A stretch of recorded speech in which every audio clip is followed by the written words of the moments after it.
We felt the need to do something on our own, to spend more time together, to be able to live in a place that we wanted to live and be in control of our time, quite frankly, and do the things we wanted to do while we were young enough to do it. I think we both felt this myth of retirement where you work, you save, then you quit working and you live off the savings. And then in your golden years, you can sail on a boat or go golf or do all the things that the commercials show you that you should be doing when you retire. And so I think for us, it was a couple of factors that opened up. And thankfully we were astute enough and tuned in to be able to step back, listen, and take action.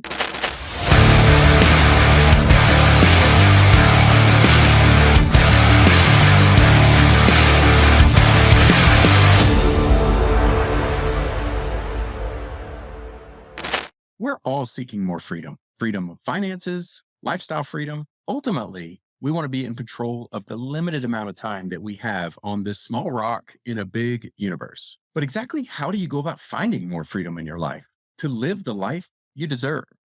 In today's episode, we'll discuss exactly how to go about doing that from the lens of our own journey, as well as that of clients that we've coached in the land business. Let's get started.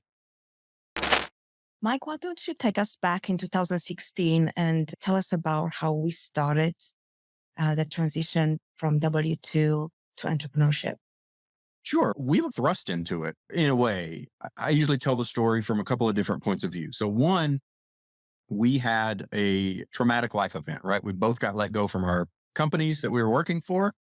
We had no other incomes. And so, when we got let go, our income stopped, like a lot of people that get laid off.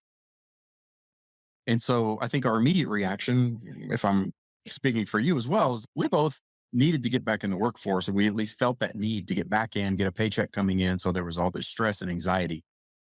On the other hand, we were in a spot in our life where we had more flexibility, right? Our kids were adults, going to college, empty nesting. We had a bit of money in the bank. It wasn't like we weren't living paycheck to paycheck.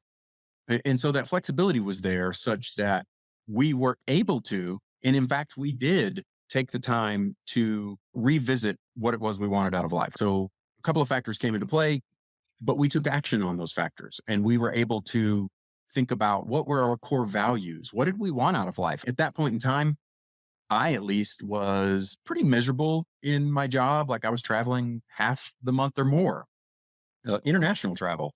And the big corporate pressure was there. It was an unfulfilling in many ways. It was fulfilling in other ways as I came to explore and find out, which was for me more coaching and things like that. But the opportunities and the path in life really seemed to open itself. And then on top of that, you and I took that opportunity to step into it. And for us, we felt the need to do something on our own, to spend more time together, to be able to live in a place that we wanted to live and be in control of our time, quite frankly, and do the things we wanted to do while we were young enough to do it. I think we both felt this myth of retirement where you work, you save, then you quit working and you live off the savings. And then in your golden years, you can sail on a boat or go golf or do all the things that the commercials show you that you should be doing when you retire. And so I think for us, it was a couple of factors that opened up. And thankfully we were astute enough and tuned in to be able to step back, listen, and take action. So I think that was really how I like to explain it. Yes. And I imagine that a lot of people that listen to this want to do something different, but they don't know exactly what's the next phase and what's the idea. Do you mind taking us in the memory lane and let us know how did you come up with land investing business? How was that idea born? Yeah, it's a great question. And so I was curious years before that exact moment in building a side hustle. Rich Dad, Poor Dad. So many people read that book. It's a great book. If you haven't read it, fully recommend it. It's a very simple story about two ways of living. And Robert Kiyosaki has this cash flow quadrant where on one side, there are two types of occupations. You can be an employee like we were, and you can even be a business owner, but being in your business. And so this is more working for a salary, right? You're trading your time for money. On the other side of the equation, you're an entrepreneur or an investor, right? You're a business owner. People run the business, whether you have team members or you're an investor where your money works for you. And so that had sparked in me at least this desire to start to transition life in that way. And so I had this curiosity, started listening to podcasts, getting books, exploring what those opportunities could be. At a certain point in time, land investing came up in two different podcasts. And the people that were speaking on the podcast talked about these incredible returns on their investment and how much money they were able to make in a short amount of time. And it, like I said, it really sparked this interest further in that. And so I did a little research, invested in a toolkit at the time, which was like a do it yourself overview of what land investing was. I had that. It came physically in the mail in a binder with DVDs, old school, but I got it and just threw it on the desk because I was working full time and giving my all into my job and then any other time with us. And so really hadn't done anything about it. But in that moment of being unemployed, was able to take a fresh look at it or take a new look at it. And then you and I talked about it and spent some time and we decided, let's give it a go. Let's go all in. How that played out, I would say, so we took the decision, we decided to find help. So coaches, mentors, a tribe to go faster. We allocated a bucket of money that we said, okay, this is our seed capital to start our business. We're going to use this money to get started. We're going to also set a similar time frame that says we're going to give this a shot. If it doesn't work, we gave 12 months, I think. If it doesn't seem like it's working within 12 months, then we'll pivot, do something else. But yeah, it was really just doing things like that, listening to podcasts like this. And that's actually one of the big reasons we started this podcast, was to expose people to different types of businesses and investments from which you can create more financial and lifestyle freedom. There's so many vehicles out there now, YouTube, podcasts, books, seminars, networking, all of that stuff. But for me, it was just happening to hear a couple people on podcasts and then also taking action, right? I explored more and invested in a toolkit and decided to use it. Yes, I remember in 2016, we both had a similar experience. We both were laid off in our jobs. Our offices were moved out of Dallas Fort Worth area where we lived. And we decided to not overthink it, to not find the perfect business idea, but to really decide to try this one, land the investing business. And like you said, we wanted to give it a shot, a year, see how it works. We needed proof of concept, but then we went all in and we had proof of concept short after. From there, that's history. How was it for you mentally? Did you struggle in this transition from a W-2 employee to an entrepreneur? What was that transition like for you? What were your struggles and how did you overcome them? There were definitely struggles. They're different. You work for someone, you have a little bit of freedom in terms of your day to day, but largely somebody's governing your goals and your targets and the things that you're going to work on. As an entrepreneur, it's all on us, right? We decide everything from the administrative type functions, how we're going to operate on a day-to-day basis. There's nobody over our shoulder saying, did you get this done? Marketing, investing, capital, all of it, right? So you wear all the hats, especially as a starting out. We decided to do a lot of it and learn the business on our own. Yeah, I would say for me, the struggles were not so much in those areas because I come from an operations background, how to set up a business, how to run a day-to-day, how to set your strategy, goals, targets, and tactics. All of that is familiar territory. So that was actually good and comforting and helpful. Where I really struggled was more in the mindset. Was this going to work? What if it didn't work? What if we spent all that money? All of those doubts and self-doubts. And we see this with clients as well. It's an unknown business model, especially with such amazing cash flow and returns. People really come at it with a bit of skepticism. And I think we see clients over and over have those first few wins and they're like, oh my gosh, this actually works. And we were the same way, I think. And yeah, for me, it was mindset. We were in a coaching program that really didn't offer that and didn't want to touch that. It was very clinical, almost like this is the business. These are the processes. Or at least our coach was not very empathetic or checking in. Hey, are you encountering obstacles? Because there were new things for me. As I said, I come from an ops background. There's sales and marketing and client facing type interactions that you have to get comfortable with. And all those elements. So for me, the struggles were in mindset and just in stepping into unfamiliar and uncomfortable areas, but pushing through those. And so thankfully, you and I were in this together and we were able to feed off of one another and to support one another and to be that.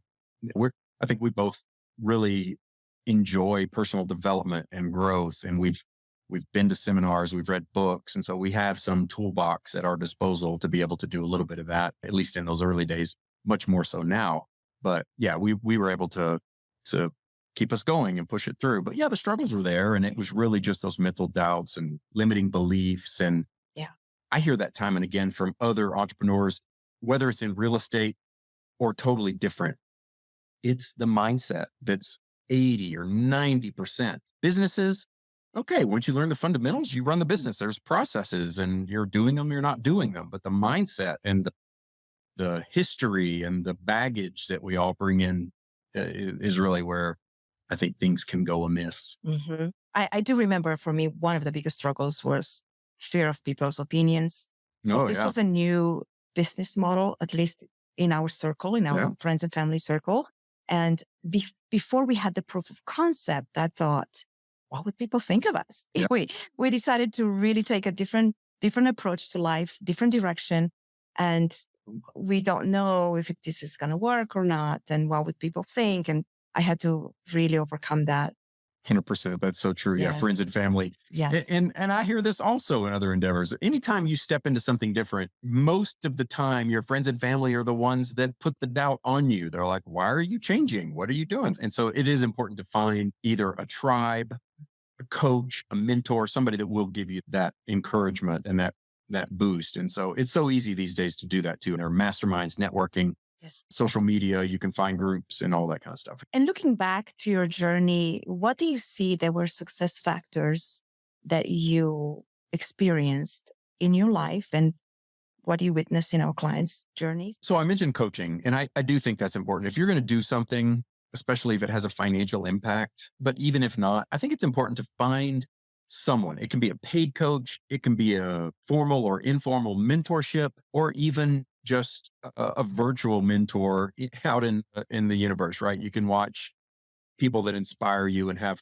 positivity in words. And so I think that's really first and foremost something that most people can take advantage of. If you think about it, we invested quite a bit in our coaching program when we started in land, and it was painful, but we felt like we were going all in and this was going to make us money. It wasn't so much an expense, but an investment. And we got that investment. It's the same thing that we see in our clients, right? There's an investment, but it is an investment. You're getting an ROI. In our coaching program, you get a huge ROI. One-on-one coaching is relatively small expense versus the 80 or $100,000 that you can ramp this business up to, Yes. or even more, but that's in a short amount of time. So I would say big success factor is coaching. The second most important is just action taking. We took action in those early days. We did some research. We pulled the trigger on going to a boot camp first. Yes. And then from that, which was a bit like a lead magnet, we signed up for the coaching. Then within the coaching program, we took action day after day. And thankfully for us, this was full time. We treated it like full time.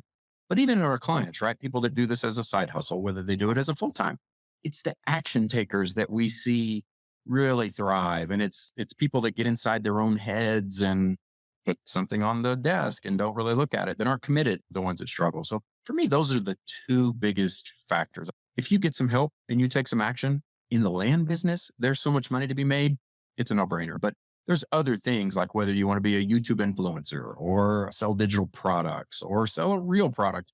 It's all about taking action, right? You can only research for so much. You can only sit in the lotus pose and stare at your vision board for so long. Ultimately, you have to take some action. Not to say that mindset's not important. We're Sure. huge believers in that. Like you come into anything with a mindset, you can have a mindset of crap, or you can have a mindset of I'm going to knock this out of the park and exceed, and that will vastly change your path. But for me, it's those two things. I don't know. Do you see different nuances on success factors?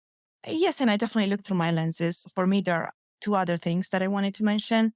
It's overcoming fear Mhm. way quicker, learn how to overcome that fear, Mhm. a fear of failure, or fear of not having a business work as you want it to work. Yeah. And grit, learn how to be persistent Yeah. in times when you don't see results as quickly as you would like to. Yeah. Those are great. Those are both kind of mindset factors as well, right? Yes. It's being able to, on the Cash Flow Fight Club podcast, we like to punch fear in the face, Yeah. right? We're going at it and push through, and then grit, a huge element there. Yeah. And I Definitely. think you mentioned in the past being part of a community of people, like-minded people, people that do the same and overcome those obstacles really helps because you don't feel like you're by yourself and you get a lot of encouragement and inspiration from others. Very true. So what are some tips that you would give to people that want to start a business, want to change the course of their lives a little bit, want to do something different? What advice would you give them? Generally, for people that want to do something, I would say commit as your first step. Build the grit to put a plan together. But really, broadly, it's a very simple formula. Educate yourself. So spend some time figuring out what it is you think you would like to do. There are different concepts out there to do this. Japanese ikigai, where you pull together what are you passionate about? What does the world need? What can you make money with? Those kind of things. And where do those overlap? Maybe you already have a passion. Maybe you have a side project or a hustle. Think about what kind of skills you have that you could bring. We all have history, whether you're 21 years old or whether you're Mhm. 61 years old. You have some things that you can bring to the table. So I would say first is really reflection and education. Just that first step of reflection, what you think you might be interested in, go do some education. There's so much. There's never been a better time to start doing either a side hustle or a business. There's so much information out there. YouTube, social media, websites, books, podcasts, all kinds of things to be able to get yourself a knowledge. But you need to, at some point, pull the trigger. Yes. And so I think a lot of people have this as a almost a natural ability. I don't. I will spend my life researching and trying to be perfect. I would say do your education, but get 80%, 85% there, and then take some action. Test it. If you can test before you invest, that's even better, right? You can put some test ads out there. We do this in our land business a lot of times. Sometimes if we're interested in a new market, we'll throw some test ads out there and see, is there a business case to be had in this area? And so it's the same thing you can do in business. You can get out there and test some ideas, ask your friends, ask if you have an email list or a network, right? Be out and see if people would invest in a service or product of some kind. But ultimately you have to pull the trigger and you have to go and you have to be okay to pivot. And that's where the grit comes in is you're not out there failing, you're testing. You're Mhm. testing something and then you get some feedback and you go, okay, I can adjust in this way. But I would say broadly, that's if we're just speaking generally about Mhm. entrepreneurship, it has to stay in that level. We can get into more specifics with other specific type of things. But for me, it's really just, you have to know yourself, what you think you'd be interested in, what you, skills you bring as a first phase, second phase, get some education, third phase, go. And for us, we went all in. Back in Hmm? 2016, we definitely took the approach. We went all in, burned the boats. How do you see the pros and cons of this approach versus do it as a side hustle and take it a little bit slower? Yeah, I reflect on this quite a bit and talk about it on podcasts or other things. But as a general rule, I would say it's safer to start as a side hustle, work something in parallel, prove out the concept before you just leave what you have. Keep money coming in. Use it to fund your enterprise, get things going. I will caveat that and put a little asterisk by it and say, I bought the toolkit. I did some research. It sat on the desk until I was able to go all in. I don't know that I would have been able to overlap because I'm an all in kind of person. Like when I was working for a company, they had me. I was in core business hours, Mhm. after hours, travel. I was there. And so I almost felt guilty if I was doing something on the side. And we speak to clients that have this similar personality. And so it is a little personal, but in general, I would say if you can keep some income coming in Mhm. and you have that safety net, then run it in parallel. Speaking of safety nets, we had a bit of safety net there, right? So we had, thankfully, 6 months or 12 months or whatever of living expenses Mhm. in the bank. And we also took action in that regard to reduce our expenses and to live in a bare bones mode while we're ramping this up. And so there's different ways to go about it. I value safety, especially Yes. financial safety, quite a bit. And so I would say for me, that's just my viewpoint. And where do you see currently yourself as an entrepreneur? What are some things that you would have wanted to do different or you could have done different to maybe change where you are today? Um, Me and these questions, I like where I am today. And so everything that has happened in the past has gotten me here.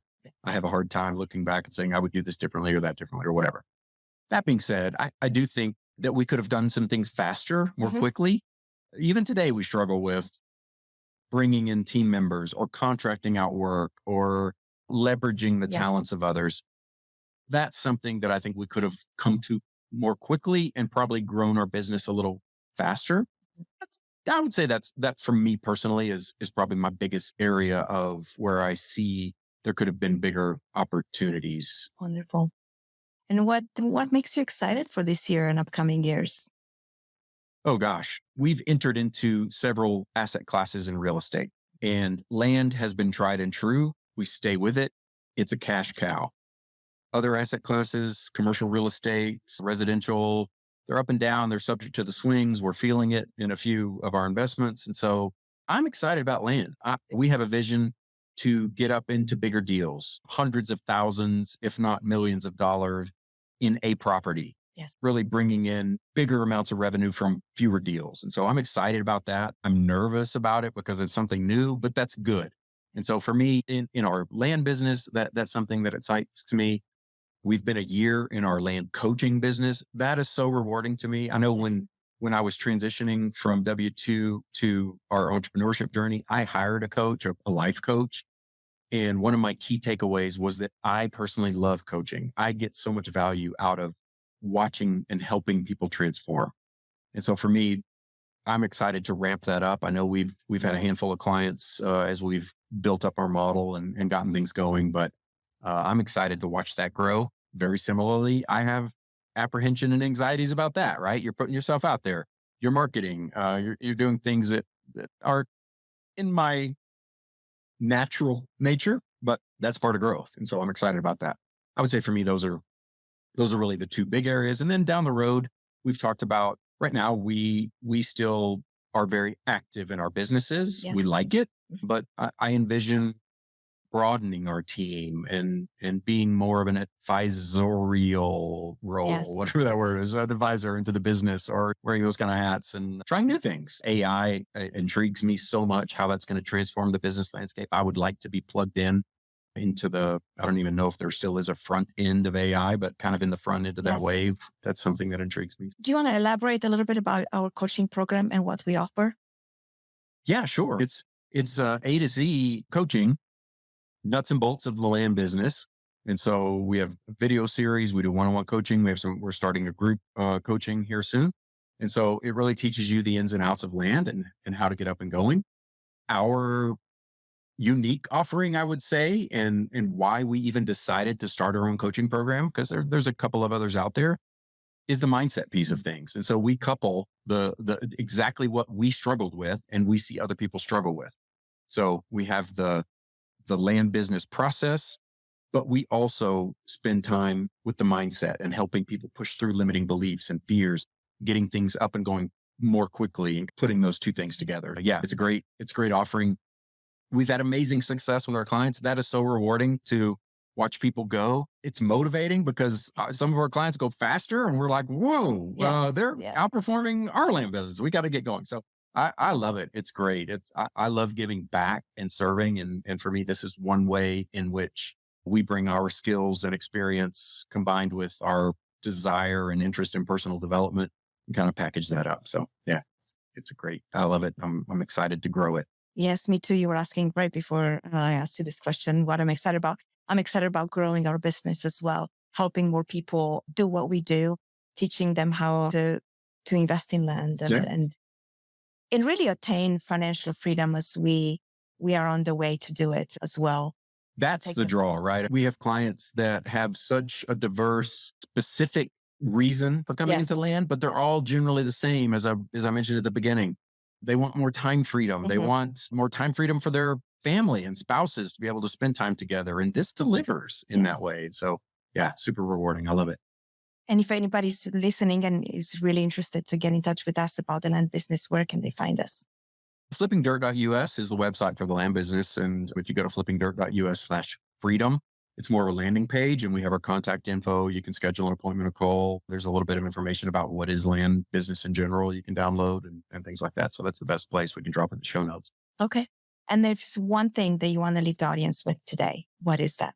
Take action. If you're listening and you've listened to the end, thank you. I sense that there's a hunger in you. You're looking for side hustle, a change or something. Keep doing things like this, listening to podcasts and ideas, but take action, right? Get out there and do something. And don't be afraid to take action, learn from it, and either continue or move on. That's where we struggled a little bit, I think, was what if we don't make the perfect decision? It's okay. Get out there, try it, switch, go, do things. So that's my biggest action. And I speak from personal experience on that. Yes. And in the words of Siri Lindley, an author that I'm reading a book of Finding a Way, she says, you are the conductor of your own symphony. If you don't like the song, you're the only one that can change it. Beautiful. All I right. like that very much. Yeah, very much too. Thanks for doing this episode. Hope you enjoyed it. We have many more great episodes. If you want to go through other cash flowing ideas and businesses, we're on a mission to help transform as many lives as we can. Thanks again for listening. And we'll see you next time on the Cash Flow Fight Club podcast. Thank you.